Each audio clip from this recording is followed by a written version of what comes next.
세상만사 요지경 속이다를 시청해주시는 여러분, 오늘도 재밌는 사연으로 즐거운 시간 보내세요. 고작 구내식당 할머니에게 욕을 했을 뿐인데 그 다음 날 CEO가 잘렸습니다. 이게 반찬이야? 개밥이 더 낫겠다. 이 말 한마디가 몰고 온 회사의 격변. 오늘 이 이야기는 우리에게 진정한 권력과 리더십이란 무엇인지, 그리고 가장 낮은 곳에서 가장 큰 변화가 시작될 수 있다는 것을 보여줄 것입니다. 이 이야기에서 누가 제일 나쁜 사람일까요? 여러분들의 다양한 생각을 댓글로 공유해 주세요. 그럼 사연 시작합니다. 이른 새벽 5시, 회사 구내식당에 불이 켜집니다. 조리복을 단정히 입은 한명자 할머니가 조용히 식당 문을 열고 들어서는 모습이 보이네요. 65이라는 나이가 무색하게 척척 움직이는 손길로 수저와 젓가락을 정리하기 시작합니다. 밥을 짓고 국을 끓이고 반찬을 준비하는 일련의 과정이 한명자의 일상이었습니다. 오늘도 많이 오시려나? 조리실장 조미정이 앞치마를 매며 물었습니다. 한명자는 미소만 지었어요. 어제보다는 적게 올 것 같아요. 어제가 월말 보고서 제출 날이었으니까. 맞아요. 그래도 밥량은 넉넉히 준비해 둘게요. 야근하는 애들 배고플 테니. 다른 직원들과는 달리 조미정은 한명자의 따뜻한 마음씨를 누구보다 잘 알고 있었습니다. 한명자가 얼마나 세심하게 직원들의 건강을 챙기는지, 야근하는 직원들을 위해 따뜻한 국물을 더 많이 준비하는지도 말이죠. 7시 30분 조식을 위해 일찍 출근한 직원들이 하나둘 모여들기 시작했습니다. 한명자는 묵묵히 밥을 푸고 국을 떠주며 때때로 반찬을 더 권하기도 했어요. 대부분의 직원들은 바쁜 아침 고개도 들지 않고 식판을 받아 자리로 향했습니다. 그저 밥 퍼주는 할머니로만 여기는 듯 했죠. 감사합니다. 오늘도 잘 먹겠습니다. 정우찬의 목소리에 한명자의 주름진 눈가가 살짝 펴졌어요. 31살의 정우찬은 입사 3년차 대리였습니다. 매일 아침마다 꼬박꼬박 인사를 건네는 몇 안 되는 직원 중 하나였죠. 오늘은 된장국 맛이 일품이네요. 한명자는 수줍게 웃으며 대답했습니다. 어제 된장을 조금 더 우려냈어요. 요즘 날씨가 쌀쌀해서. 정우찬은 식판을 받아들고 자리로 향했어요. 옆 테이블에서는 몇몇 상무들이 분주하게 아침을 먹으며 회의 자료를 검토하고 있었습니다. 아무도 한명자에게 시선을 주지 않았죠. 그저 당연히 있는 존재, 공기처럼 인식되지 않는 존재일 뿐이었습니다. 점심시간은 언제나 가장 분주한 시간이었어요. 1000명이 넘는 직원들이 한꺼번에 몰려드는 시간이니까요.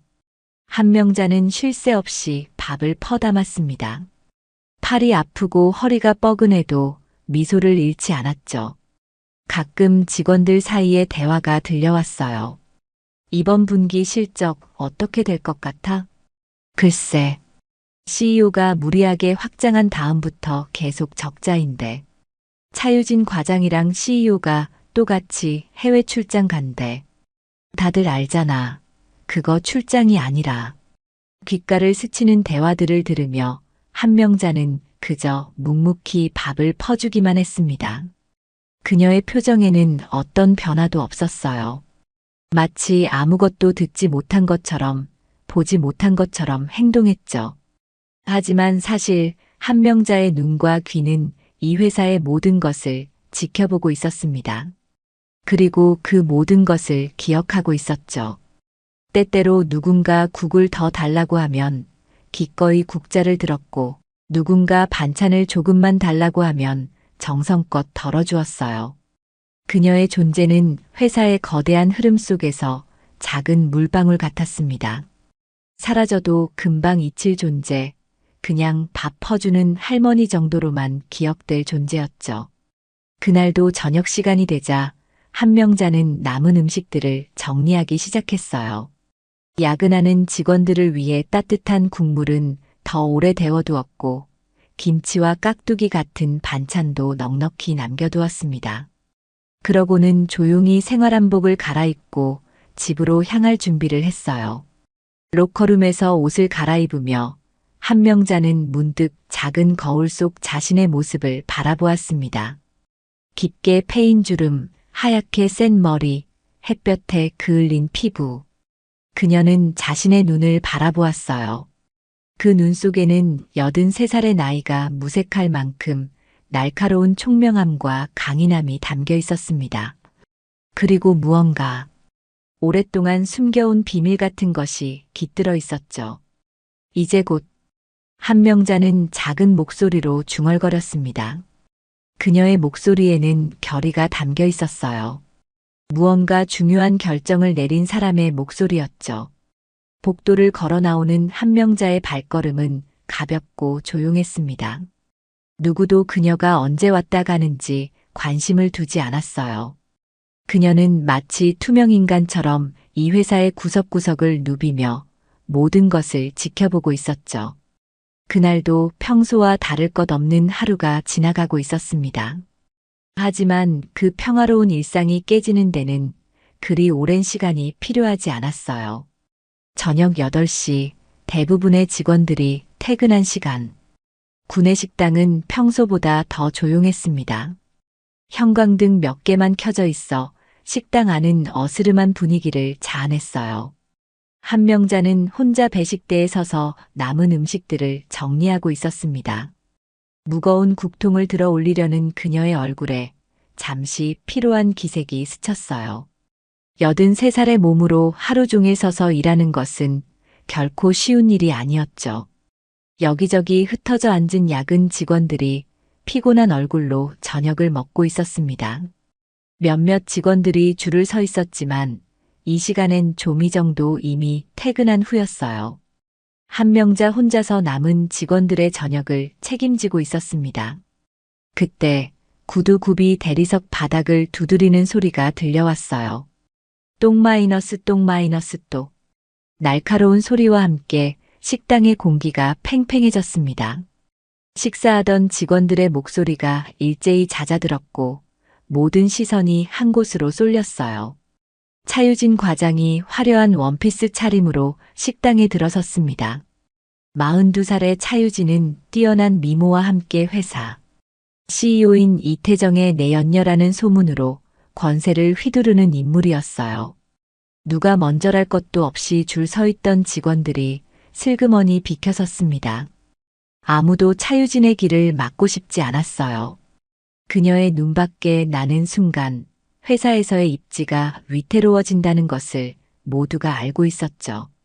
그녀는 당당하게 배식대 앞으로 걸어왔습니다. 늦은 시간이라 반찬이 많이 남아있지 않았어요. 한명자는 조금 움츠러드는 듯한 표정으로 차유진을 맞이했습니다. 늦게 오셔서 반찬이 많이 없어요. 미안해요. 한명자의 작은 목소리가 배식대 너머로 들려왔습니다. 한명자는 조심스럽게 밥을 푸고 국을 떠주었어요. 차유진은 자신의 식판을 내려다보며 코웃음을 쳤습니다. 그녀의 표정에는 노골적인 경멸이 묻어났어요. 이게 반찬이야? 개밥이 더 낫겠다. 차유진의 날카로운 목소리가 조용한 식당 안에 울려 퍼졌습니다. 순식간에 정적이 흘렀어요. 야근하던 직원들이 고개를 들어 상황을 살폈지만 곧 시선을 돌렸습니다. 아무도 끼어들고 싶지 않았어요. 한명자는 고개를 더 깊이 숙였습니다. 그녀의 손이 미세하게 떨리는 것이 보였어요. 죄송합니다. 내일은 더 신경 쓰겠습니다. 좀 더 드릴까요? 한명자가 국자를 들어 올리며 물었습니다. 차유진의 입꼬리가 비웃듯 올라갔어요. 그녀의 눈빛에는 권력을 휘두르는 사람 특유의 교만함이 서려 있었습니다. 맨날 미안하대. 우리 엄마가 그랬어. 그래서 저런 늙은이만 보면 짜증나. 차유진의 눈에는 한명자가 그저 늙고 무능한 하찮은 존재로 보였어요. 그녀에게 한명자는 인격체가 아닌 그저 방해물에 불과했습니다. 그 말을 끝으로 차유진은 예상치 못한 행동을 했어요. 식판을 그대로 한명자의 가슴에 집어던진 것입니다. 쨍그랑.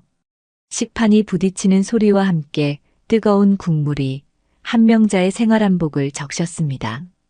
밥알과 반찬이 바닥으로 흩어졌어요. 순간적으로 모든 시선이 그 광경에 고정되었습니다. 한명자의 얼굴이 창백해졌지만 그녀는 아무 말도 하지 못했어요. 그저 충격에 얼어붙은 채로 있었죠. 이 나이에 일은 왜 해? 집에나 있지. 방해만 돼. 차유진의 말이 떨어지기도 전에 식당 한쪽에서 의자가 끌리는 소리가 들렸습니다. 한 남자가 자리에서 일어났어요. 정우찬이었습니다. 그의 얼굴에는 분노와 결의가 서려 있었어요.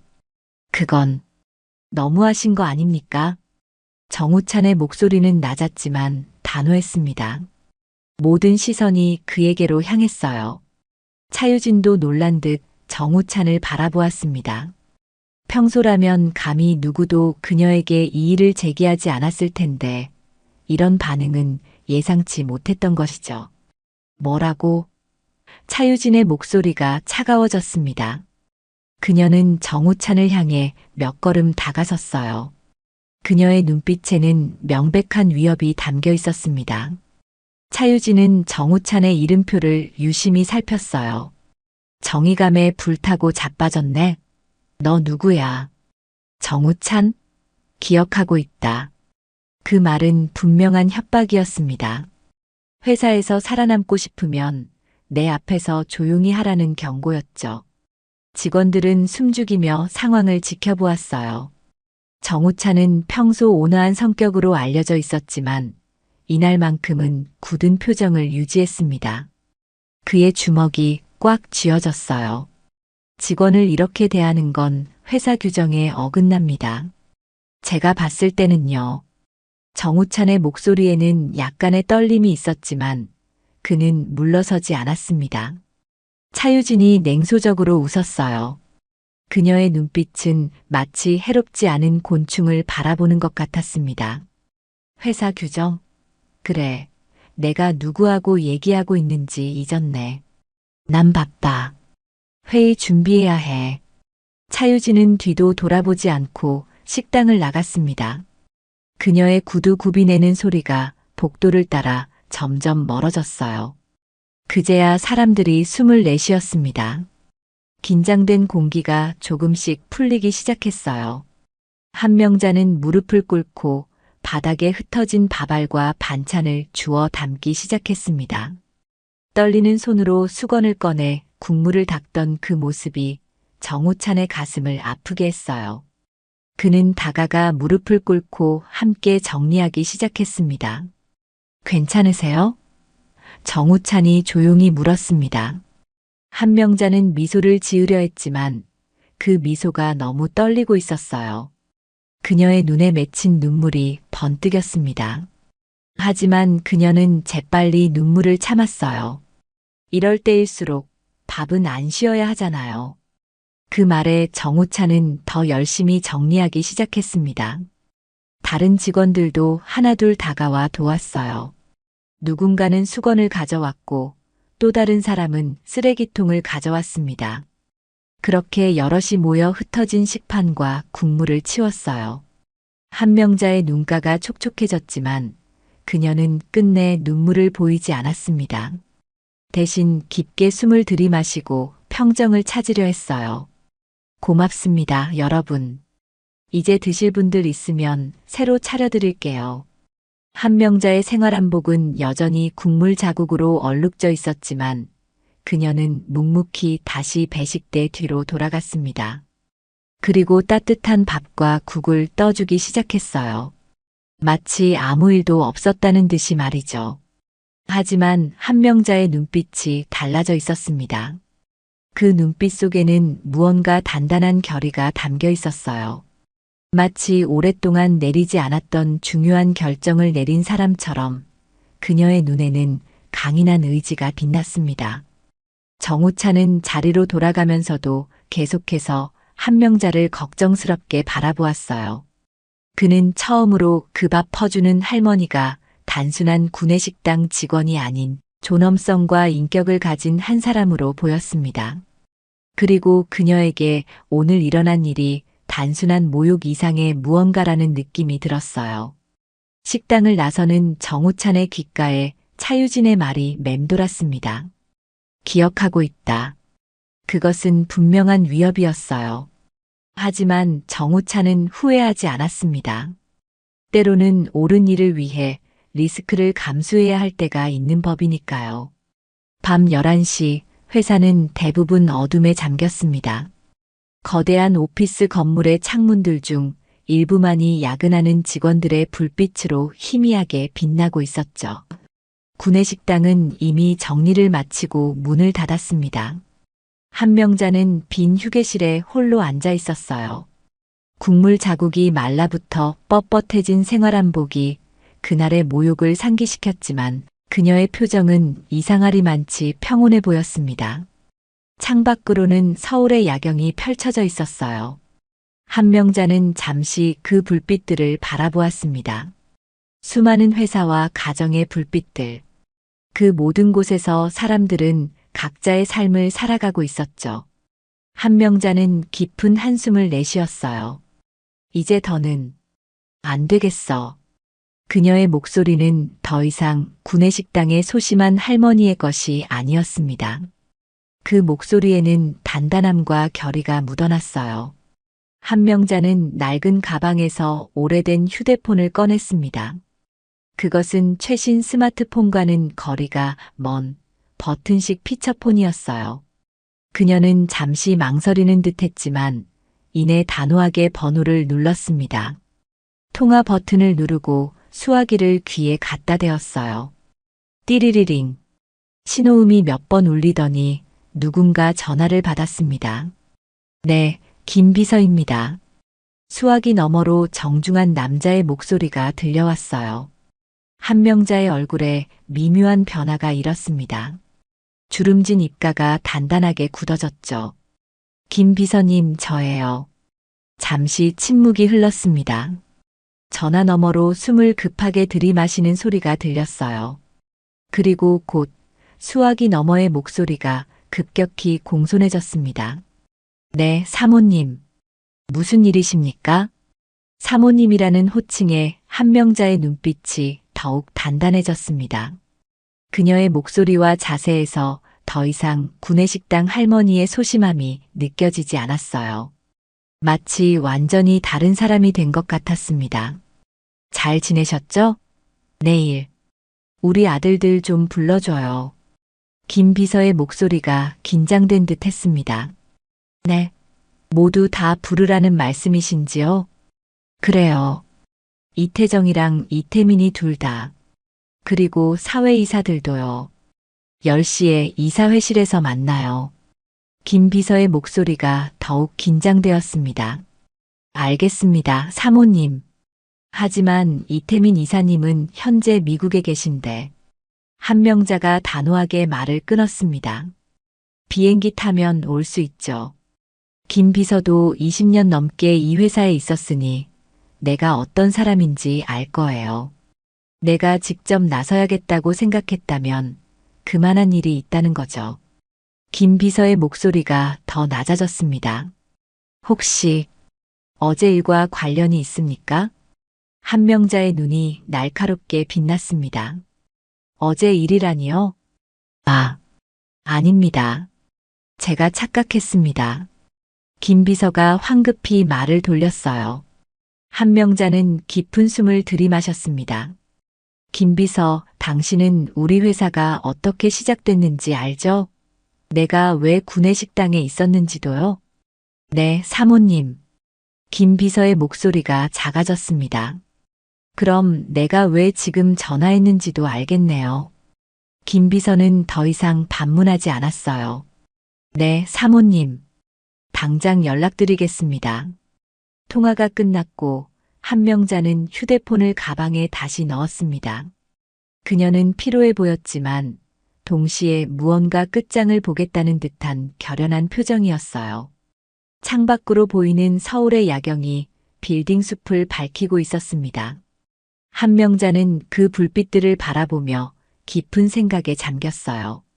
이 정도면 충분히 참았지.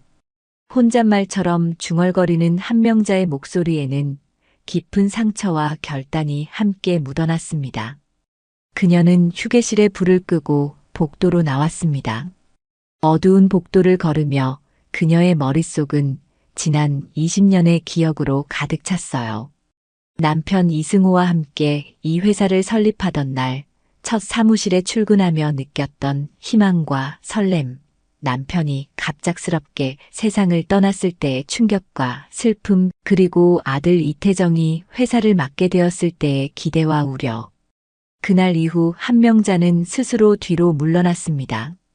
아들이 자유롭게 회사를 이끌 수 있도록, 그리고 어머니의 그늘에서 벗어나 자신만의 경영 스타일을 만들어갈 수 있도록 도운 것이었죠. 하지만 그녀는 완전히 떠나지 않았습니다. 대신 구내식당 직원으로 신분을 바꿔 매일 회사에 출근했어요. 아무도 그녀가 회사의 공동 창립자이자 현 CEO의 어머니라는 사실을 알지 못했죠. 수년 동안 한명자는 자신이 세운 회사를 식당에서 지켜봐왔습니다. 직원들의 표정과 대화, 회사의 분위기 변화, 모든 것을 세심하게 관찰해왔어요. 그리고 서서히 회사가 변해가는 것을 목격했죠. 처음에 가족적인 분위기가 사라지고 냉혹한 경쟁과 권력 다툼이 그 자리를 대신했습니다. 아들 이태정은 점점 더 욕심에 눈이 멀어갔고 회사는 점점 더 병들어갔어요. 한명자는 회사를 나와 버스 정류장으로 향했습니다. 경비원이 공손하게 인사를 건넸어요. 할머니, 오늘도 수고하셨습니다. 이렇게 늦었는데 조심해서 가세요. 한명자는 미소로 답했지만 그녀의 눈빛은 이전과 달랐습니다. 마치 오랫동안 잠들어 있던 무언가가 깨어난 듯한 강인함이 담겨 있었어요. 네, 고마워요. 내일 봐요. 회사를 떠나는 한명자의 뒷모습이 서서히 어둠 속으로 사라졌습니다. 그날 밤 그녀는 평소와 다른 결단을 내렸어요. 더 이상 침묵하지 않기로 한 결정이었죠. 누구도 예상하지 못했던 폭풍의 전조가 조용히 시작되고 있었습니다. 다음 날 아침 회사 분위기가 묘하게 달라져 있었습니다. 8시부터 이사회실 쪽에서 분주한 움직임이 감지되었어요. 사람들이 서류를 들고 급하게 오가는 모습이 눈에 띄었습니다. 10시에 긴급 이사회가 소집되었다는 소식이 삽시간에 퍼졌어요. 사회이사 이경실이 서류 가방을 들고 급하게 복도를 지나가는 모습이 보였습니다. 그녀의 얼굴에는 긴장감이 역력했어요. 이경실은 평소 침착하기로 유명한 인물이었기에 그녀의 이런 모습은 더욱 이례적이었죠. 이경실 이사님, 긴급회의가 무슨 일이에요? 한 직원이 물었습니다. 이경실은 잠시 걸음을 멈췄어요. 아직 공식적으로 말씀드릴 순 없지만 오늘 중요한 결정이 내려질 것 같네요. 그녀의 애매한 대답은 오히려 더 많은 호기심을 자아냈습니다. 회사 곳곳에서 소문이 돌기 시작했어요. CEO가 교체된다더라. 대규모 구조 조정이 있을 거래. 회사가 매각될지도 모른대. 온갖 추측이 난무했죠. 정우차는 평소처럼 아침 식사를 하러 구내식당에 들렀습니다. 하지만 오늘따라 한명자는 보이지 않았어요. 대신 조미정이 혼자 배식을 하고 있었습니다. 할머니는 오늘 안 나오셨어요? 정우찬이 식판을 들며 물었습니다. 조미정은 어깨를 으쓱했어요. 모르겠어요. 연락도 없고 한 번도 결근한 적이 없는데 말이에요. 정우찬은 이상한 느낌을 받았습니다. 어제 차유진의 모욕적인 행동이 한명자에게 큰 상처를 준 게 분명했어요. 혹시 그것 때문에 출근을 포기한 건 아닐까? 하지만 어젯밤 한명자의 모습을 떠올려 보면 그렇게 쉽게 물러설 사람으로 보이지 않았습니다. 어제 일 때문에 많이 속상하셨을 텐데. 걱정되네요. 조미정은 깊은 한숨을 내쉬었어요. 할머니가 그동안 이런 일을 한 번도 겪은 적이 없었던 건 아니에요. 하지만 어제처럼 심한 적은 없었죠. 정우차는 그 말에 놀랐습니다. 이전에도 이런 일이 있었다고요? 직원들 중에 할머니를 무시하거나 함부로 대하는 사람들이 가끔 있었어요. 특히 직급이 높은 사람들 중에서요. 하지만 할머니는 항상 미소로 넘기셨어요. 밥 퍼주는 사람은 눈에 띄지 않아야 해라고 말씀하시곤 했죠. 정우차는 속으로 생각했습니다. 왜 그렇게 참으셨을까?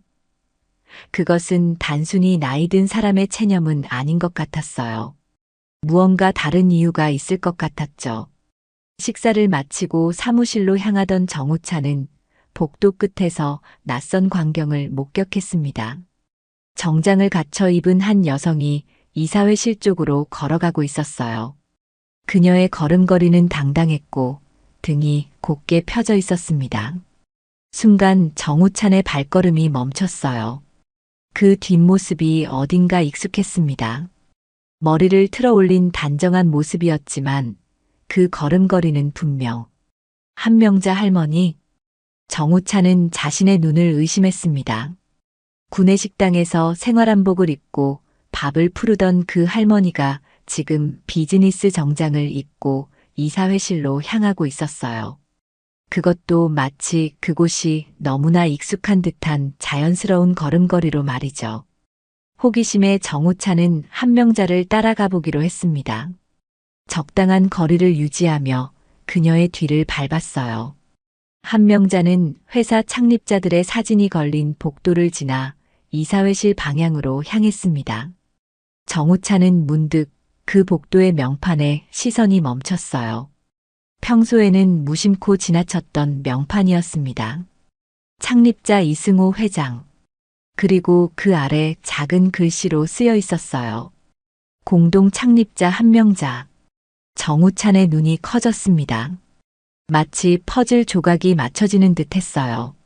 어떻게 자신이 이 명판을 지금까지 제대로 보지 못했는지 의아할 정도였습니다. 사실 많은 직원들이 이 명판을 그냥 스쳐 지나갔죠. 창립자 이승호 회장의 이름만 보고 그 아래 작은 글씨로 쓰인 한명자의 이름은 눈에 들어오지 않았던 겁니다. 그럼 그분이 정우찬의 입에서 작은 탄성이 흘러나왔어요. 한명자가 단순한 구내식당 직원이 아니라 이 회사의 공동 창립자였다면, 그리고 만약 그녀가 현 CEO 이태정과 관련이 있다면 모든 것이 이해되기 시작했습니다. 그때 복도 저편에서 급한 발걸음 소리가 들려왔어요. 김 비서가 서류 가방을 들고 이사회실로 달려가고 있었습니다. 그의 얼굴은 심각했고 땀방울이 이마에 맺혀 있었어요. 김 비서님, 정우찬이 불렀습니다. 김 비서가 걸음을 멈췄어요. 아, 정 대리. 무슨 일이에요? 지금 굉장히 바쁜데. 저기, 혹시 한명자 할머니, 아니, 한명자님이 누구신지 아세요? 김 비서의 얼굴이 창백해졌습니다. 그는 주변을 둘러본 뒤 목소리를 낮췄어요. 어떻게 알게 됐어요? 방금 그분이 이사회실로 가시는 걸 봤어요. 그리고 명판에서 이름을 발견했고요. 김 비서는 깊은 한숨을 내쉬었습니다. 모든 게 곧 드러날 테니 굳이 숨길 필요는 없겠네요. 한명자 여사님은 이 회사의 공동 창립자이자 현 CEO 이태정 사장의 어머니세요. 그리고 수년 동안 구내식당에서 일하시면서 회사를 지켜보셨어요. 정우찬은 충격에 빠졌습니다.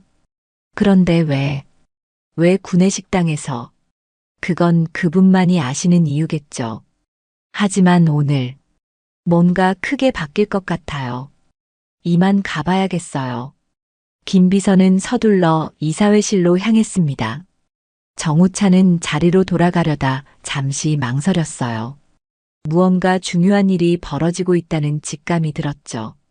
그는 용기를 내어 이사회실 근처의 회의실로 향했습니다. 그곳은 비어 있었고 벽 하나를 사이에 두고 이사회실과 맞닿아 있었어요. 정우차는 자신이 엿듣고 있다는 죄책감을 느꼈지만 호기심을 억누르기 어려웠습니다. 그는 조심스럽게 벽에 귀를 기울였어요. 이사회실에서 언성이 높아지기 시작했습니다. 처음 들린 것은 놀란 듯한 남자의 목소리였어요. 어머니, 여기 왜? 정우차는 그 목소리가 CEO 이태정의 것임을 바로 알 수 있었습니다. 이어서 들려온 목소리는 분명 한명자였어요. 하지만 구내식당에서 들리던 소심한 목소리가 아닌 단호하고 위험 있는 음성이었습니다. 이태정, 너무 놀라지 마. 난 언제나 여기 있었어. CEO 이태정의 당황한 목소리가 다시 들려왔어요. 하지만 어머니, 이건 갑작스럽지 않아. 내가 구내식당에서 일하는 동안 넌 회사를 어떻게 운영했지? 정우찬의 눈이 커졌습니다. 한명자가 CEO 이태정의 어머니라고, 그리고 회사의 공동 창립자라고, 그제야 모든 것이 이해되기 시작했어요. 왜 한명자가 그동안 구내식당에서 일했는지, 왜 그녀가 모든 모욕을 참아왔는지, 그리고 왜 어젯밤 그녀의 눈빛이 그렇게 달라졌는지. 정우차는 더 이상 듣지 않기로 했습니다. 이미 충분히 많은 것을 알게 되었고, 이 시간이 회사의 중대한 전환점이 될 것임을 직감했기 때문이죠. 사무실로 돌아온 정우차는 자리에 앉아 깊은 생각에 잠겼어요. 매일 아침 온화한 미소로 밥을 퍼주던 그 할머니가 사실은 회사의 공동 창업자이자 현 CEO의 어머니였다니. 상상조차 할 수 없는 반전이었습니다. 그의 머릿속에서는 수많은 의문이 꼬리를 물었어요. 왜 한명자는 수년 동안 구내식당에서 일했을까? 왜 자신의 신분을 숨겼을까? 그리고 지금 왜 갑자기 모습을 드러낸 걸까? 하지만 한 가지 확실한 것은 차유진의 어제 행동이 결정적인 방아쇠가 되었다는 사실이었어요. 수년 동안 참아온 것을 더 이상 참지 않기로 한 순간이었던 거죠. 정우찬의 예감은 틀리지 않았습니다. 그날 오전 회사 전체가 뒤흔들릴 폭풍의 서막이 올랐어요. 이사회실 안 팽팽한 긴장감이 감돌았습니다. 둥근 테이블에는 10명의 이사들이 앉아 있었어요. 그중 한 자리에 한명자가 앉아 있었습니다. 검은색 정장을 입은 그녀의 모습은 구내식당에서 밥을 푸르던 할머니와는 사뭇 달라 보였어요. 그녀의 옆에는 사회이사 이경실이 자리했습니다. 테이블 맞은편에는 CEO 이태정이 창백한 얼굴로 앉아 있었어요. 이태정의 얼굴은 당혹감과 분노가 뒤섞인 표정이었습니다. 그는 어머니가 갑자기 이사회에 나타난 이유를 짐작하고 있었지만 인정하고 싶지 않은 듯 했어요. 김 비서가 회의 자료를 나누어 주었습니다. 자료 맨 앞장에는 두꺼운 글씨로 긴급 안건 CEO 이태정 이사 해임 안건이라고 적혀 있었어요. 이사들 사이에서 작은 소음이 일었습니다. 누구도 이런 안건이 올라올 것이라 예상하지 못했던 거죠. 정식으로 이사회를 시작하겠습니다. 이경실이 회의를 진행했습니다. 오늘 안건은 CEO 이태정 이사의 해임에 관한 건입니다. 발의자는 한명자 이사님이십니다. 모든 시선이 한명자에게 쏠렸어요. 그녀는 더 이상 구내식당의 소심한 할머니가 아닌 위험 있는 창업주의 모습이었습니다. 정장을 입은 그녀의 모습은 놀라울 정도로 당당했어요. 자, 잠깐만요. 이태정이 테이블을 손으로 내리쳤습니다. 이게 대체 무슨 상황입니까? 어머니, 갑자기 이게 다 무슨 일이에요? 한명자는 침착하게 이태정을 바라보았습니다. 그녀의 눈에는 깊은 실망과 결의가 함께 담겨 있었어요. 아들아, 내가 CEO가 된 지 10여 년이 됐구나. 그동안 내가 회사를 어떻게 이끌어왔는지 봤어. 이태정의 얼굴이 붉어졌습니다. 무슨 말씀이세요? 저는 회사를 성장시켰어요. 매출은 5배 늘었고, 이 회사 아버지와 내가 세웠지. 한명자가 단호하게 말을 끊었어요. 근데 넌 욕심으로 다 망가뜨렸더라. 이사회실이 조용해졌습니다. 한명자의 말에는 무게가 실려 있었어요. 그녀는 자료를 펼쳤습니다. 내가 수년 동안 구내식당에서 일하면서 본 건 직원들이 점점 지쳐가는 모습이었어. 한명자의 목소리는 단호했어요. 너는 실적만 쫓아 직원들을 기계처럼 대했지. 우리가 처음 이 회사를 세울 때의 가치는 어디 갔니? 한명자의 말에 이사들 몇몇이 고개를 끄덕였습니다. 오랫동안 회사에 있었던 임원들은 회사의 문화가 어떻게 변해왔는지 알고 있었어요. 김 비서가 다른 자료를 나누어 주었습니다. 그것은 회사의 재무 상태와 직원 만족도 조사 결과였어요. 수치는 모두 하락세를 보이고 있었습니다. 매출은 늘었을지 모르지만 순이익은 3년째 감소하고 있어. 한명자가 자료를 가리켰어요. 무리한 확장으로 회사 재정이 위험해졌어. 그리고 그 과정에서 직원들은 희생됐지.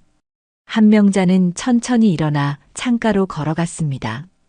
그녀의 걸음걸이는 83살의 나이가 무색할 만큼 단단했어요. 10여 년 전 아버지가 돌아가시고 내가 회사를 물려받았을 때 난 자진해서 물러났어. 내가 자유롭게 회사를 이끌 수 있도록. 한명자의 목소리에 깊은 실망감이 묻어났어요.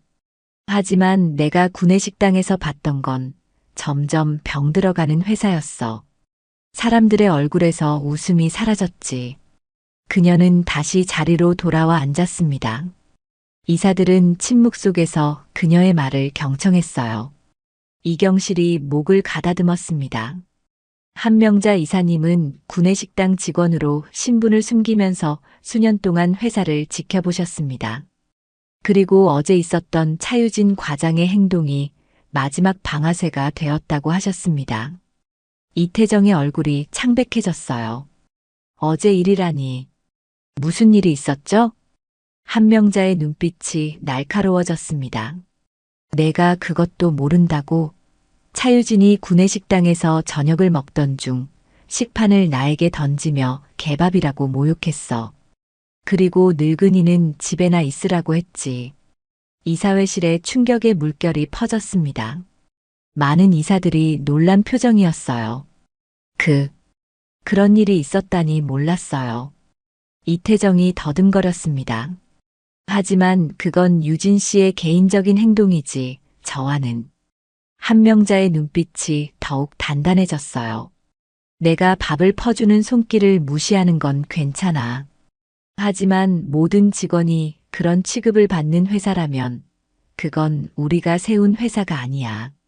한명자는 자리에서 일어나 이태정을 정면으로 바라보았습니다.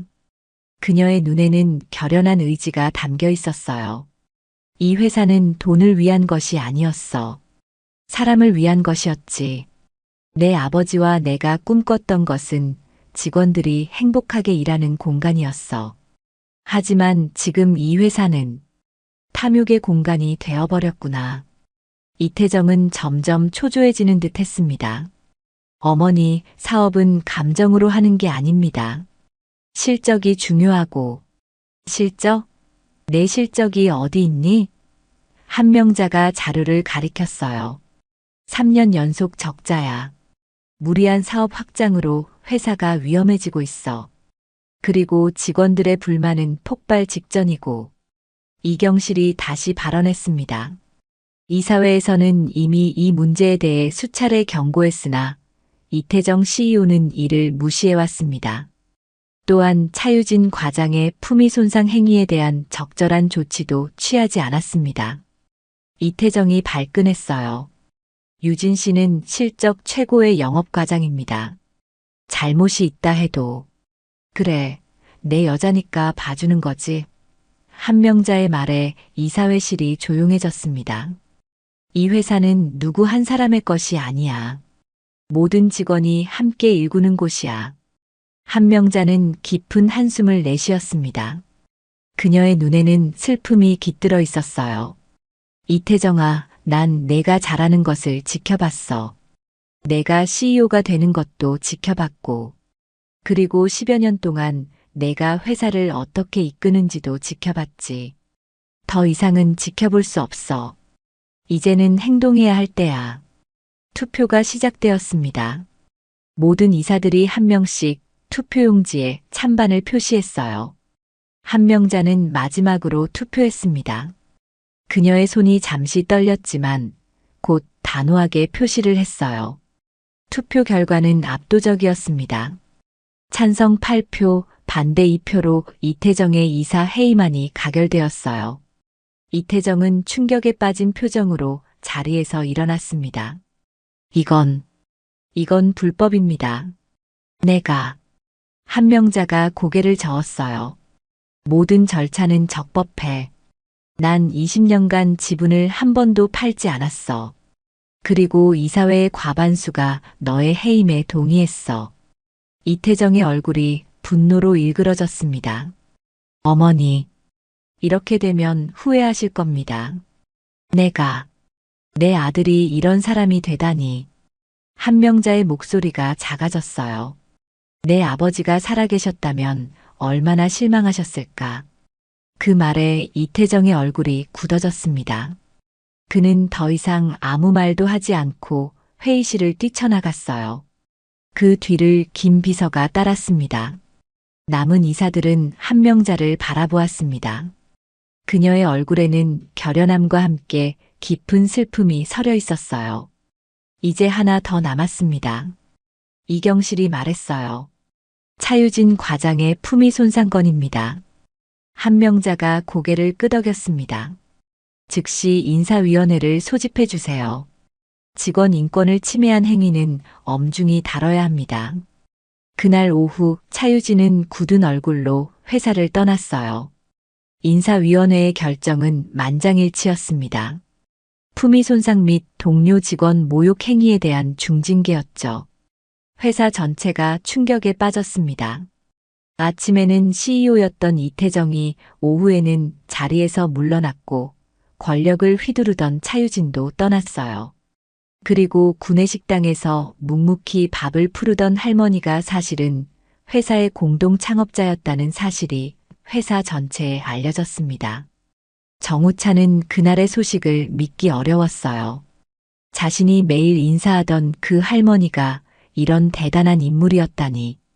그는 한명자에 대한 경외심과 함께 이 회사가 어떻게 변화할지 궁금해졌습니다. 다음 날 아침 회사 로비에 검은색 정장을 입은 남자가 나타났습니다. 40살 무렵으로 보이는 그 남자는 단단한 체격과 카리스마 있는 분위기를 풍겼어요. 그의 눈빛은 날카로웠지만 입가에는 부드러운 미소가 머물고 있었습니다. 그의 등장에 로비가 술렁이기 시작했어요. 저분이 이태민 이사님 아닌가요? 누군가 속삭였습니다. 맞아요. 미국에서 10년 넘게 지냈던 CEO 이태정의 동생이잖아요. 형제간 불화로 회사를 떠났다는. 직원들 사이에서 수군거림이 퍼져나갔습니다. 이태민은 그것을 의식하지 않은 듯 곧장 이사회실로 향했어요. 그곳에서는 한명자가 김 비서와 함께 서류를 검토하고 있었습니다. 문이 열리자 한명자가 고개를 들었어요. 왔구나, 태민아. 이태민은 어머니에게 다가가 공손하게 인사했습니다. 어머니, 연락받고 바로 왔습니다. 그의 목소리는 깊고 안정감이 있었어요. 그는 어머니의 손을 부드럽게 잡았습니다. 두 사람의 시선이 마주쳤어요. 10년 만의 재회였습니다. 이태민은 형 이태정과 회사 경영 방식의 차이로 갈등을 빚다가 미국으로 떠났고 그곳에서 자신의 사업체를 일구고 있었어요. 많이 변했구나. 한명자가 아들의 얼굴을 살폈습니다. 그녀의 눈에는 애정과 그리움이 가득했어요. 이태민은 미소를 지었습니다. 어머니는 하나도 안 변하셨네요. 다만 그 생활한복 대신 정장이 어색하게 느껴지네요. 한명자도 살짝 웃었어요. 20년 만에 입는 정장이니 나도 어색해. 하지만 다시 돌아갈 순 없지. 김 비서가 커피를 내왔고 세 사람은 테이블에 앉았습니다. 창밖으로는 서울의 도심이 내려다 보였어요. 한명자가 무거운 표정으로 말을 꺼냈습니다. 형이 무슨 짓을 했는지 알고 있니? 이태민은 고개를 끄덕였어요. 어젯밤 비행기 안에서 모든 자료를 검토했습니다. 형이 회사를 위험한 상황으로 몰아넣었더군요. 이태민은 테이블 위에 놓인 서류들을 살펴보았습니다. 재무제표, 직원 만족도 조사, 이직률 통계, 모든 수치가 회사의 위기를 나타내고 있었어요. 솔직히 충격받았습니다. 이태민이 진지하게 말했어요. 형이 이렇게까지 회사를 망가뜨릴 거라고는 생각하지 못했어요. 제가 떠날 때만 해도 이렇게까지는 아니었는데. 한명자는 깊은 한숨을 내쉬었습니다. 이 회사는 평생 우리 가족의 피와 땀으로 일군 곳이야.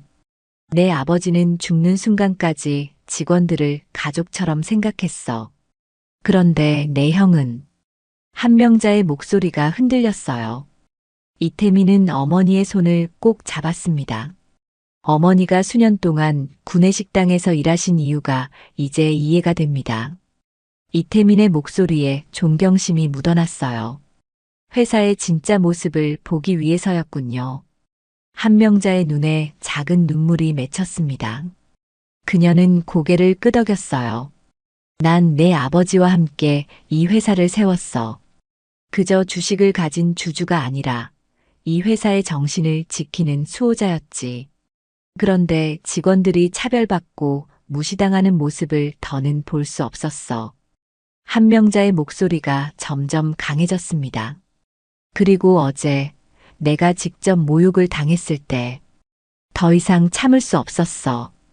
그건 단순히 나에 대한 모욕이 아니라 이 회사의 모든 직원들에 대한 모욕이었으니까. 이태민은 결연한 표정으로 말했어요. 어머니, 제가 회사를 바로잡겠습니다. 한명자와 이태민의 시선이 마주쳤습니다. 그 눈빛 속에는 서로에 대한 신뢰와 같은 가치를 공유하고 있다는 확신이 담겨 있었어요. 이제 내가 해야지. 사람답게 일할 수 있는 회사를 만들어야지. 이태민이 고개를 끄덕였습니다. 첫 번째 일은 인사 개편입니다. 능력 있고 인간미 있는 사람들을 적재적소에 배치해야 해요. 그리고 무엇보다 직원들의 목소리를 듣는 시스템을 만들어야 합니다. 한명자는 만족스러운 표정으로 고개를 끄덕였어요. 그녀의 눈빛에는 자부심이 담겨 있었습니다. 이태민은 그녀가 바라던 바로 그 리더십을 갖추고 있었어요. 그때 문을 두드리는 소리가 들렸습니다. 정우찬이었어요. 그는 어제 있었던 구내식당 사건의 목격자로서 진술을 하러 왔다고 했습니다.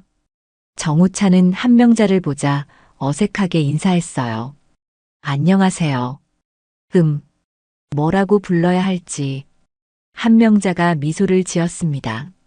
그냥 평소처럼 불러도 돼요. 정우찬 씨. 네.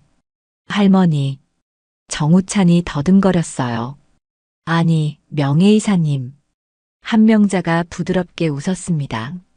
이 친구는 정우찬 대리야. 어제 나를 도와준 몇 안 되는 직원 중 하나지. 이태민은 정우찬을 유심히 바라보았어요. 그의 눈빛은 날카로웠지만 따뜻함도 함께 담겨 있었습니다. 어머니를 위해 나서주셔서 감사합니다. 많은 직원들이 그저 지켜보기만 했을 텐데 당신은 달랐군요. 정우찬은 쑥스러운 듯 머리를 극적였습니다. 당연한 일을 했을 뿐입니다. 누구든 그런 상황에서는. 아니요, 모두가 그렇게 하지는 않았어요. 이태민이 단호하게 말을 끊었어요. 정우찬 씨 같은 직원이 더 많아져야 회사가 바뀔 수 있습니다. 한명자와 이태민은 의미심장한 눈빛을 교환했어요. 한명자가 미소를 지으며 말했습니다. 정우찬 씨, 우리에게 필요한 건 당신 같은 사람이에요. 용기 있고 정직한 사람. 이태민이 제안했습니다. 정우찬 씨, 제 비서실장을 맡아주시겠습니까? 회사를 바로 세우는데 당신의 도움이 필요합니다. 정우찬은 놀란 표정이었어요.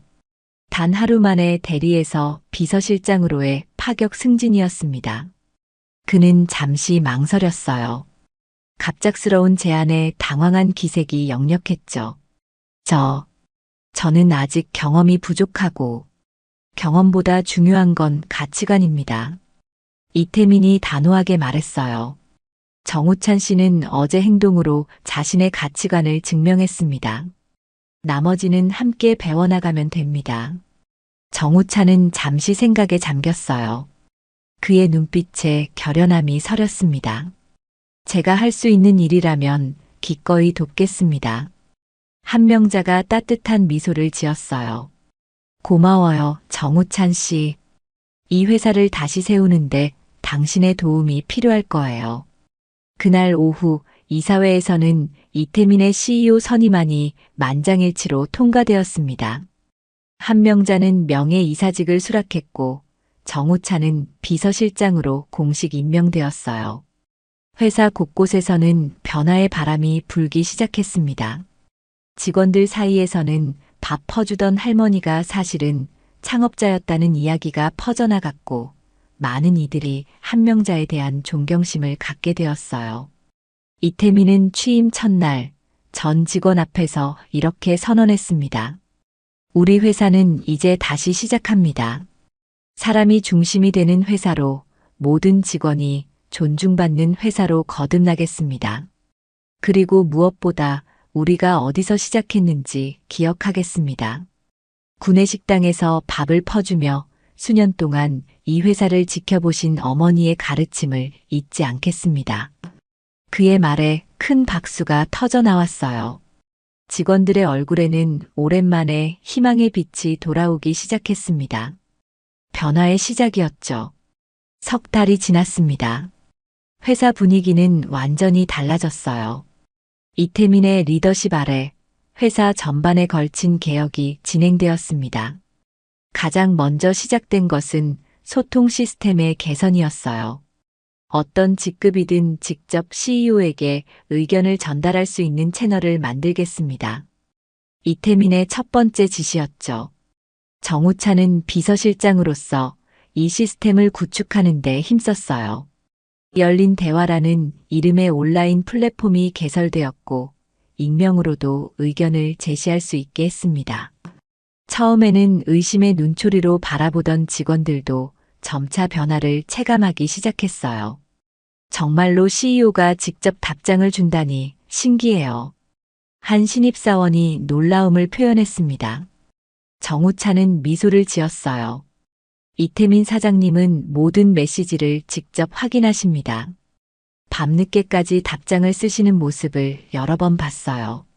실제로 이태민은 주 2회 열린 점심이라는 행사를 시작했습니다. 무작위로 선정된 10명의 직원과 함께 식사를 하며 회사 생활에 대한 이야기를 나누는 시간이었어요. 그는 모든 직급의 직원들, 심지어 청소 담당자와 경비원까지 포함시켰습니다. 구내식당에도 큰 변화가 있었어요.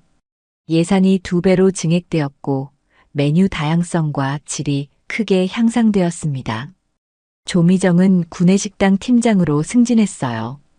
그녀의 첫 번째 결정은 식당 입구에 감정 건의함을 설치하는 것이었습니다. 음식은 마음의 상태를 반영합니다. 여러분의 기분이 어떤지 알려주세요. 그에 맞는 음식을 준비하겠습니다. 조미정의 문구였죠. 직원들은 처음에는 어색해했지만 점차 자신의 기분과 상태를 솔직하게 표현하기 시작했어요. 오늘은 스트레스가 심해요. 체력이 떨어져요. 기분이 울적해요. 조미정은 그런 메모를 보고 그날의 메뉴를 조정했습니다. 스트레스가 많은 날에는 진정 효과가 있는 차를, 체력이 떨어진 직원에게는 영양가 높은 식사를 제공했어요. 직원 복지도 강화되었습니다. 야근 문화가 개선되었고 워라밸을 중시하는 분위기가 형성되었어요. 성과보다 과정과 노력을 평가하는 인사 시스템이 도입되었고 직원 교육과 성장을 위한 프로그램도 확대되었습니다. 한 달에 한 번 가족의 날이 지정되어 오후 3시면 모든 직원이 퇴근할 수 있게 했어요. 또한 자유롭게 휴가를 사용할 수 있는 문화를 만들기 위해 이태민이 먼저 휴가를 사용하는 모습을 보여주었습니다. CEO가 휴가를 쓰면 우리도 눈치 보지 않고 쓸 수 있겠죠? 직원들 사이에서 이런 이야기가 오갔어요. 어느 날 이태민은 정우찬과 함께 구내식당을 찾았습니다. 식사 시간이라 많은 직원들이 모여 있었어요. 이전과 다른 점은 직원들의 표정이 밝아졌다는 것이었습니다. 웃음소리와 대화소리가 식당 안에 가득했어요. 이태민은 그들 사이를 지나며 담소를 나누었습니다. 예전에는 상상도 할 수 없었던 광경이었죠. CEO가 직원들과 자연스럽게 어울리는 모습에 많은 직원들이 놀라워했어요. CEO가 이렇게 편하게 다가오니 신기해요. 한 직원이 속삭였습니다. 이태민은 식당 벽면에 새롭게 걸린 문구를 가리켰어요. 밥은 사람을 위로해야 합니다. 회사도 그래야 합니다. 정우찬은 그 문구를 보며 미소 지었습니다. 한명자 어머님의 말씀이죠? 이태민이 고개를 끄덕였어요. 어머니는 항상 밥은 몸과 마음을 모두 채워야 한다고 하셨어. 회사도 마찬가지야. 직원들의 지갑과 마음을 동시에 채워줘야 해. 구내식당의 변화는 회사 전체 분위기의 축소판이었습니다. 직원들의 얼굴에 미소가 돌아오기 시작했고 협업과 소통이 활발해졌어요. 이태민은 정기적으로 각 부서를 방문하며 현장의 목소리를 듣고 문제점을 즉시 개선하려고 노력했습니다. 특히 눈에 띄는 변화는 실수를 용인하는 문화의 정착이었어요.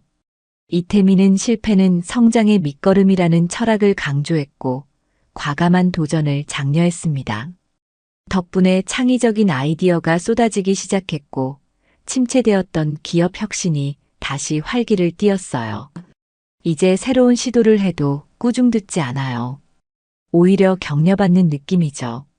연구개발팀의 한 직원이 말했습니다. 이태민은 매주 금요일 오후를 창의의 시간으로 지정했어요. 모든 직원이 자신의 업무와 관계없는 새로운 아이디어나 프로젝트를 자유롭게 탐구할 수 있는 시간이었습니다. 이 제도로 인해 여러 혁신적인 프로젝트가 탄생했어요. 사내 분위기가 달라지자 회사의 실적도 서서히 회복되기 시작했습니다. 직원들의 열정과 창의력이 되살아나면서 생산성이 높아졌고 새로운 아이디어가 회사의 활력을 불어넣었어요. 무엇보다 이직률이 급격히 감소했습니다. 떠나려던 인재들이 회사에 남기로 결정한 것이죠. 한명자는 이 모든 변화를 지켜보았습니다. 그녀는 더 이상 구내식당에서 일하지 않았지만 종종 회사를 방문했어요. 직원들은 이제 그녀를 알아보고 공손하게 인사를 건넸습니다. 한명자는 그럴 때마다 따뜻한 미소로 답했어요. 어느 날 아침 한명자가 다시 구내식당을 찾았습니다. 그녀는 평소처럼 조용히 식당에 들어섰어요. 하지만 이번에는 생활한복이 아닌 편안한 정장 차림이었습니다. 그녀가 입구에 들어서자 식당 안의 소음이 잦아들었어요. 모든 시선이 그녀에게 향했습니다. 그리고 놀랍게도 직원들이 하나둘 자리에서 일어나 박수를 치기 시작했어요. 잠시 후 식당 전체가 우레와 같은 박수 소리로 가득 찼습니다. 한명자의 눈가에 눈물이 맺혔어요. 그녀는 쑥스러운 미소를 지으며 깊이 고개를 숙여 인사했습니다. 할머니, 아니, 명예이사님. 한 신입사원이 다가와 인사했습니다. 저는 입사한 지 한 달 된 박지원이에요. 이사님 이야기를 듣고 이 회사에 지원했습니다. 한명자는 놀란 표정이었어요. 내 이야기? 네. 밥 퍼주던 할머니가 회사를 구한 이야기가 취업 준비생들 사이에서 유명해요. 리더십의 진정한 의미를 보여주는 사례로요. 한명자는 쑥스러운 듯 웃었습니다. 그녀의 이야기가 회사 밖으로까지 퍼져나가고 있었던 거예요. 하지만 그것은 단순한 가십거리가 아니라 진정한 리더십과 회사의 가치에 관한 중요한 메시지를 담고 있었습니다. 조미정은 한명자를 주방으로 초대했어요. 보세요, 할머니. 우리가 어떻게 바꿨는지. 주방은 완전히 달라져 있었습니다. 최신 설비가 들어왔고 공간도 더 넓어졌어요. 무엇보다 주방에서 일하는 사람들의 표정이 밝았습니다. 이전에는 찾아볼 수 없었던 활기찬 분위기였어요. 한명자는 감격스러운 표정으로 주방을 둘러보았습니다. 정말 많이 변했구나. 조미정은 자랑스럽게 미소 지었어요. 모두 할머니 덕분이에요. 할머니가 용기를 내지 않았다면 지금도 우리는 그대로였을 거예요. 한명자는 가만히 고개를 저었습니다. 아니야. 변화는 모두가 함께 만드는 거야. 나 혼자 할 수 있는 일이 아니었어. 그날 밤 한명자는 이태민과 저녁 식사를 했어요. 회사의 미래에 대해 이야기를 나누었죠. 내가 잘하고 있어, 태민아. 한명자의 목소리에 자부심이 묻어났습니다. 이태민은 미소를 지었어요. 모두 어머니 덕분입니다. 어머니가 20년 동안 지켜오신 가치가 있었기에 가능한 일이에요. 한명자는 창밖으로 보이는 도시의 불빛을 바라보았습니다. 내 아버지가 살아계셨다면 정말 자랑스러워 하셨을 거야. 그녀의 눈에 눈물이 맺혔어요. 이태민은 그것을 보았지만 아무 말도 하지 않았습니다. 그저 어머니의 손을 꼭 잡아주었죠. 때로는 침묵이 가장 깊은 대화가 되기도 합니다. 한명자는 깊은 숨을 들이마셨어요. 이제 나는 편히 쉬어도 될 것 같구나. 회사가 좋은 손에 맡겨졌으니. 이태민의 눈에도 눈물이 맺혔습니다. 어머니, 괜찮아. 나는 행복해. 20년 동안 내가 밥그릇을 통해 지켜본 이 회사가 드디어 제자리를 찾아가고 있으니까. 그렇게 회사는 조금씩 하지만 확실하게 변화하고 있었어요. 과거의 잘못된 관행들이 사라지고 새로운 가치와 문화가 자리 잡아가고 있었습니다. 그 중심에는 언제나 사람이 있었어요. 한명자가 20년 동안 지켜온 그 가치 말이죠. 그리고 변화의 시작은 단 한 사람의 용기에서 비롯되었습니다. 더 이상 침묵하지 않기로 한 한 여인의 결단이 수천 명의 직원들의 삶을 바꾸어 놓은 것이었어요. 1년이 지났습니다. 회사는 완전히 달라져 있었어요. 매출은 서서히 회복되기 시작했고 직원 만족도는 업계 최고 수준을 기록했습니다. 일하고 싶은 회사 순위에서도 상위권에 올랐죠. 무엇보다 직원들의 얼굴에 웃음이 돌아온 것이 가장 큰 변화였습니다. 아침 8시 구내식당에는 여전히 조식을 찾는 직원들로 붐볐습니다. 조미정이 따뜻한 국밥을 떠주고 있었어요. 그녀 옆에는 젊은 조리사들이 열심히 일하고 있었습니다. 식당은 이전보다 훨씬 밝고 따뜻한 분위기였어요. 벽면에는 직원들이 직접 그린 그림들과 감사 메시지가 가득했습니다. 오늘도 잘 먹겠습니다. 정우찬이 식판을 받으며 웃었어요. 이제 그는 비서실장에서 기획실장으로 자리를 옮겼습니다. 회사의 핵심 전략을 수립하는 중요한 위치였죠. 정우찬의 식판에는 평소보다 더 많은 반찬이 담겨 있었습니다. 오늘 중요한 날이잖아요. 조미정이 윙크했어요. 힘내세요.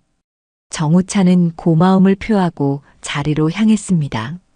그날은 회사 창립 40주년 기념식이 열리는 날이었어요. 정우찬은 이 행사의 총괄 책임자였죠. 많은 준비와 노력이 필요했지만 그는 기꺼이 그 책임을 맡았습니다. 이 회사에 대한 그의 애정과 헌신이 커졌기 때문이었어요. 식사를 마치고 나오는 길에 정우찬의 시선이 구내식당 한쪽 벽면으로 향했습니다. 그곳에는 특별한 사진이 걸려 있었어요. 한명자 명예이사 식당에서 회사를 지킨 사람. 석 달 전 한명자는 평화롭게 세상을 떠났습니다. 100살을 앞둔 나이였죠. 마지막 순간까지 그녀는 회사와 직원들을 걱정했어요. 임종 직전 그녀는 이태민과 정우찬의 손을 잡고 마지막 말을 남겼습니다. 밥 잘 챙겨 먹는 회사로 만들어줘. 그 말은 단순히 음식에 관한 것이 아니었어요. 직원들의 몸과 마음을 모두 돌보는 회사를 만들라는 의미였죠. 한명자의 마지막 바람이었습니다. 그녀의 장례식에는 전현직 직원들이 모두 참석했습니다. 평소 말없이 밥만 푸르던 할머니가 사실은 회사의 수호신이었다는 사실에 많은 이들이 눈물을 흘렸어요. 특히 조미정은 20년 동안의 동료를 잃은 슬픔에 오랫동안 눈물을 멈추지 못했습니다. 장례식장에는 놀랍게도 국내 유수의 기업 CEO들과 경영자들도 참석했어요. 한명자의 이야기가 경영계에 큰 울림을 주었기 때문이었죠. 밥 퍼주는 할머니의 리더십은 많은 기업들이 배우고 싶어하는 사례가 되었습니다. 정우찬은 한명자의 사진 앞에서 잠시 생각에 잠겼어요. 할머니가 계셨다면 오늘 행사를 얼마나 좋아하셨을까. 그는 그녀의 미소를 떠올렸습니다. 따뜻하고 포근한 그러나 내면에는 단단한 의지가 담긴 그 미소를 말이죠.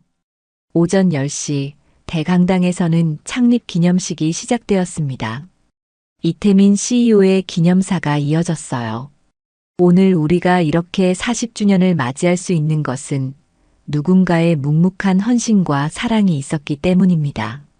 어머니께서는 20년 동안 구내식당에서 밥을 푸르며 회사의 심장박동을 지켜보셨습니다. 직원들의 웃음이 사라질 때, 정의가 무너질 때, 우리 회사의 가치가 흔들릴 때, 그때 어머니는 용기 있게 나서셨습니다. 이태민의 목소리가 잠시 떨렸어요. 그는 깊은 숨을 내쉬고 계속했습니다. 어머니께서는 자신을 드러내지 않고 가장 낮은 자리에서 회사를 지키셨습니다. 그것이 진정한 리더의 모습이라고 생각합니다. 오늘 우리는 그 가르침을 기억하며 앞으로도 사람 중심의 회사를 만들어 나가겠습니다. 이태민은 무대 뒤편을 향해 손짓했어요. 커다란 천이 내려오며 새로운 회사 비전이 공개되었습니다. 사람을 위로하는 회사. 단순하지만 강력한 메시지였어요. 그 아래에는 작은 글씨로 한명자 창업자의 유산이라고 쓰여 있었습니다. 참석한 모든 사람들이 기립박수를 보냈어요. 행사가 끝난 후 직원들은 특별히 마련된 기념 식사를 즐겼습니다. 그날의 메뉴는 한명자가 가장 좋아했던 된장국과 갓 지은 흰 쌀밥이었어요. 모든 테이블에는 작은 카드가 놓여 있었습니다. 밥은 사람을 위로합니다. 회사도 그래야 합니다. 정우찬은 자신의 자리에 앉아 식사를 시작했어요. 옆자리에는 이태민이 있었습니다. 어머니가 계셨다면 정말 좋아하셨을 거예요. 정우찬이 말했습니다. 이태민은 미소를 지었어요. 어머니는 지금도 우리와 함께 계세요. 우리가 매일 먹는 밥 속에, 우리가 나누는 대화 속에, 우리가 만드는 변화 속에. 두 사람은 잠시 침묵 속에서 식사를 이어갔습니다. 창밖으로 보이는 서울의 하늘은 맑고 푸르렀어요. 마치 한명자의 맑은 영혼이 내려다보고 있는 것 같았습니다. 식사가 끝난 후 정우찬은 구내식당으로 향했어요. 이제는 거의 비어있는 식당에서 그는 한명자가 항상 서 있던 배식대 자리에 섰습니다. 그곳에서 바라보는 식당의 풍경은 어떨까 궁금했던 거죠. 놀랍게도 그 자리에서 보는 시야는 식당 전체를 볼 수 있었어요. 어느 테이블에 누가 앉아 있는지, 누가 웃고 있는지, 누가 힘들어 보이는지, 모든 것이 한눈에 들어왔습니다.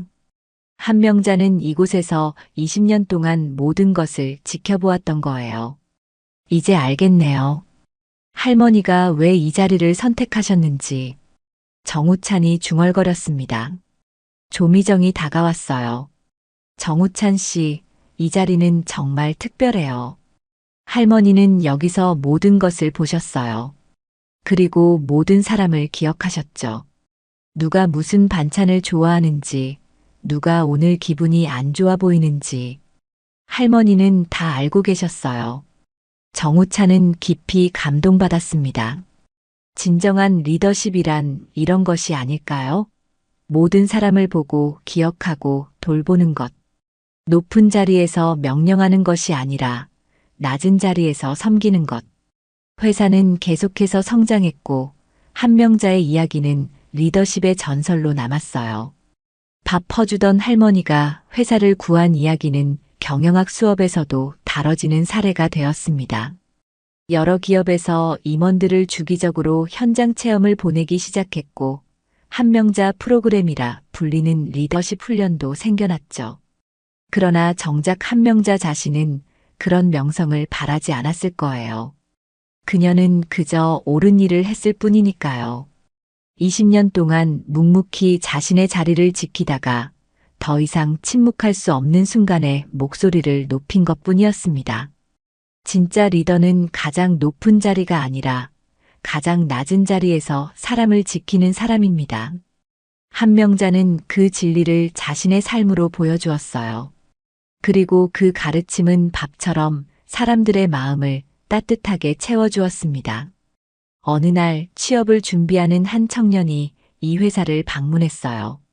면접을 보러 온 그는 긴장한 마음으로 구내식당에서 점심을 먹기로 했습니다. 식판을 들고 배식대 앞에 서자 조미정이 밥을 떠주며 따뜻하게 미소 지었어요. 많이 긴장했죠? 괜찮아요. 깊게 숨 한 번 들이마시고 맛있게 드세요. 밥 한 끼가 용기를 줄 테니까요. 청년은 놀랐지만 고맙게 식사를 받았습니다. 식판을 들고 자리로 향하던 중 그는 벽에 걸린 한명자의 사진을 발견했어요. 사진 아래에는 이런 글이 쓰여 있었습니다. 당신의 가치는 당신이 가진 직함이 아니라 당신이 나누는 밥그릇에 있습니다. 청년은 그 말의 의미를 깊이 생각하며 식사를 했어요. 그리고 면접장에 들어갔을 때 그는 이전과는 다른 마음가짐을 가지고 있었습니다. 단순히 좋은 직장을 구하는 것이 아니라 자신이 어떤 가치를 나눌 수 있을지 생각하게 된 것이죠. 오늘도 회사 구내식당에서는 따뜻한 국밥이 준비되고 있습니다. 그 속에는 한명자의 사랑과 지혜가 담겨 있어요.